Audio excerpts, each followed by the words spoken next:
I see you. You see me too? Ha, good, good. Then it is all working. You, me, this projector. Even if we sometimes falter. There is a war building in Sloane's eyes. One that Zavala will exploit, as she did with Osiris.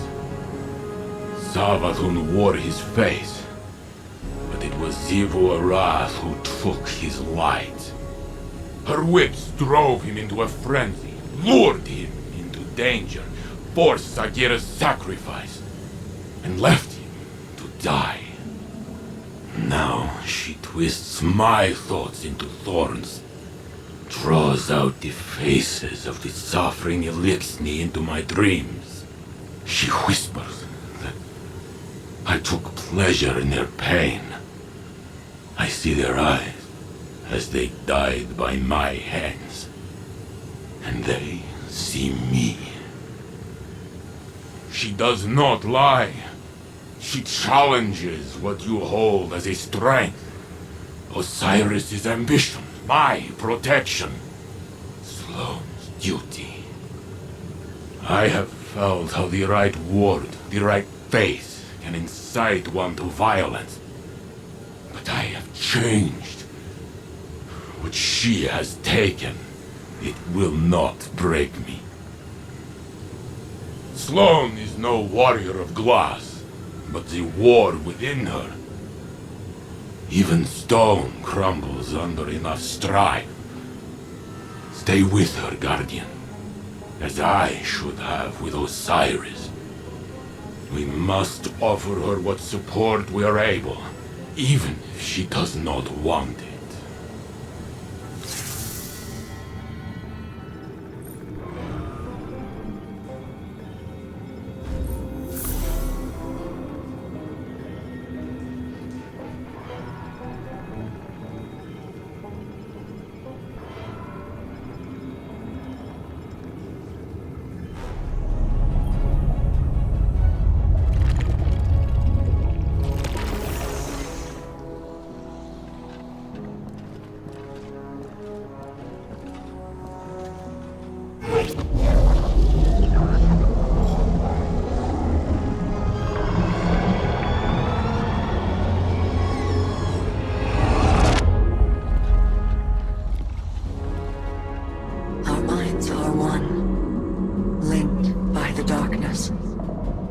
But only for a moment. I must borrow Sloane's voice to speak my words. Please, heed them well.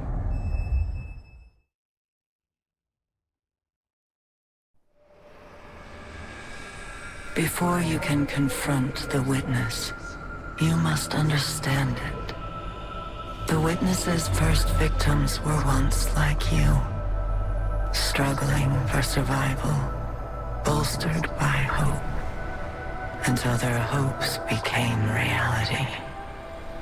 They called it the Gardener, their deity of life. It ushered them into a golden age. For eons they prospered, but their newfound god never spoke to them. It lavished them with gifts, but not with guidance.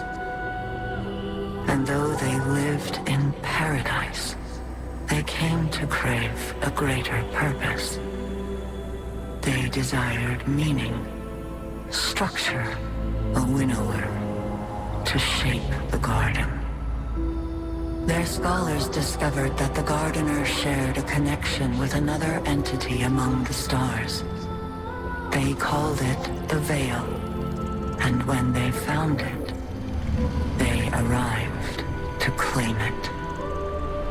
They already knew much about the light, how it could bend the laws of the universe and create life. But they came to realize that it could bring ruin just as easily. The cosmic events it set in motion could wipe out entire civilizations in a heartbeat. Without reason. And so they saw the light, not as a source of prosperity, of unfettered chaos. By studying the veil, they came to know the darkness. A power that was shaped by thought and consciousness. And in the darkness, they found the means to carve away the chaos of existence, to calcify it into a final shape. Eternal and perfected. They brought the veil back to the gardener in an attempt to strengthen their connection. There, they could reshape reality itself. The gardener would not allow it, and so it fled their world. But they would not be deterred.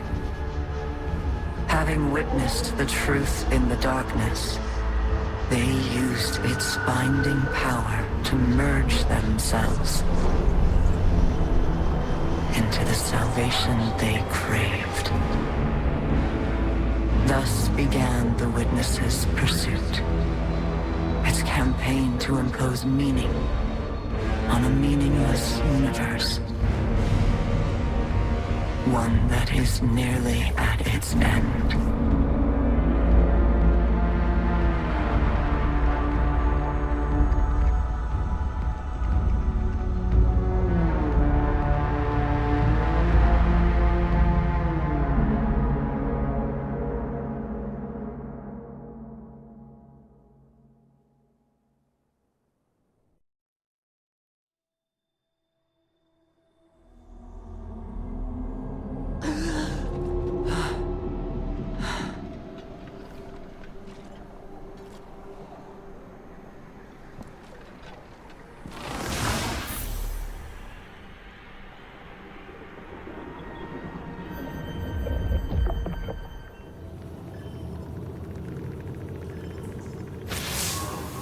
Well, now we've heard what Ahsa had to tell us. We know our enemy better than ever.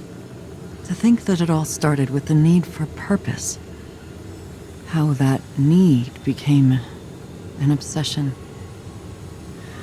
What bothers me most is how much I understand it. This mission, it's my purpose, my reason for being. My guiding light. Without it, I'm lost. I don't know who I am or what I'm supposed to do. And that lack of direction, it's harder to face than 1,000 battles. I felt the same about my previous mission when I held the line on Titan. And if I'm being honest, it feels like I failed. I survived, but for what reason? What was it all meant to achieve? The only answer I've found is to learn what Ahsa knows. If I can do that, it will all have been worth it. Our link ended before Ahsa could explain how to get through the portal. The bond took its toll. But we'll both be ready again soon. When that time has come and gone, then I can feel like I accomplished the mission.